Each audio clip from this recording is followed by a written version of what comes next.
Sziasztok, képzeljétek, hát én felöltöztem rajosan, de rajosan, mert én nézem így jól magam, de jól magam. A pistáikkal mulatok, de mulatok, én 3 hétig nem alszok, ne felejtsetek el engem, mert ott leszek a végén! Sziasztok!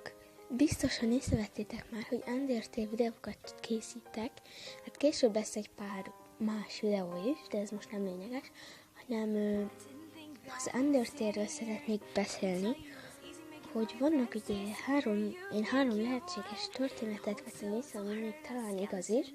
Ezeket majd egy másik részben fogom elmondani, viszont szeretnék beszélni magáról az Undertale-ről. Na ugyebár ez egy videójáték, amiben ugye az elején elmondja a történetet, hogy legalábbis a történet egy részét, hogy beleesik a szörnyek világába ez a gyermek, de először is az emberek és a szörnyek csatáznak. A szörnyek vesztenek, és azért a föld alá kerülnek. Így ez a mi kis emberünk, akit választunk, mint Frisk, hogyha azt választjuk, akkor ugye belesik a gödörbe. Na, ugye itt Lorelai befogadja, és megvédi Flavory-től, aki azt akarta, hogy meghalljon. Ugye, ő felnevelkedik a szörnyekkel, és elvileg sokak szerint ugye elkezdő, valahogy előjött Kara. Ez most nem lényeges, ki tudja hogyan, de mindegy. És ugye elkezdi a szörnyeket megölni, de sokak szerint Paphos-tól megelőször, de szerintem ez teljesen nem igaz, mert akkor hogyan lehetne az, hogy arról énekelnénk a Song and Tell-ba, hogy mint hogy Sans azt esküszi meg a többi halott szörnynek, miközben harcol Friskkel, mint Karával, mindkettővel, lényegtelen, hogy legyőzi őt.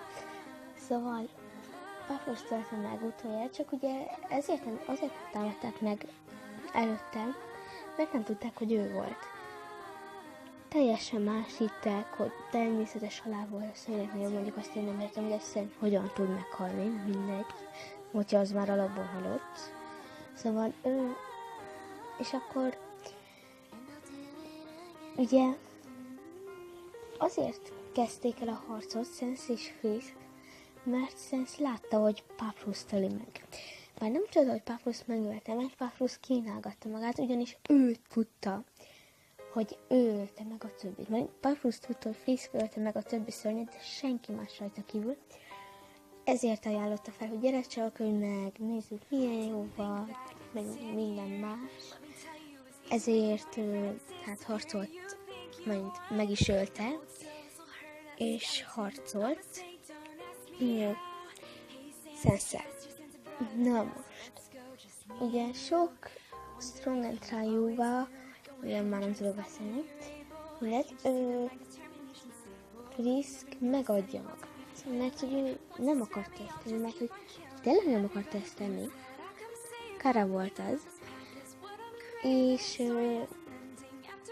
hát ugye a végül minden Friskes dolnál úgy öli meg Sans, hogy megöleli és beleállít egy csoportot. Na de véleményeim szerint azért teszi, mert hogy ugye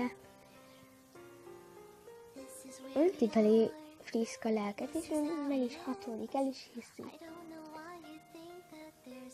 Ám amikor ő megöleli, nem tud uralkodni a dühén, és az erőjén, bár mondjuk nem tudom, hogy a leterhelyen, nem mindegy, és ezt teszi, megöli. Szerintem. Na, de most ugye az első történet, ami talán igaz, hogy ugye az elején van, hogy szörnyek csatáztak meg az emberek, aztán szörnyek veszettek, beleesett Frisk a gödörbe, és felnevelkedett a szörnyekkel. Na, de ugye Frisk utálta a családja, mindenki utálta belőle, és ugye amikor már felnevelkedett a szörnyekkel, észrevette, hogy Kara, aki már előbb ott volt, ugyanerre a sorsra jutott, és megpróbált rajta segíteni, de Kara nem akarta, hogy segítsen rajta, mert hogy utálta, hogyha valaki segített. ezért is Frisk meghalt. És ugye, szóval, mivel Kara hát nem mondanám, hogy depressziós állat volt, viszont félig az volt, valljuk be, ki akart írtani a szörnyfajt. Tehát azt akart, hogy csak ő egyedül legyen a világon elvileg, majd a szörnyek világon, de hogy elvileg maga volt a szörny. Leginkább ezt állítottak, mindegy. És elvileg Kara haragudott a szörnyekkel, de nem tudom miért. Mindegy. Hát ugye ez lett a vége, hogy sok harc történt. Ez meg az. Ennyi volt az én kis videóm. Sziasztok!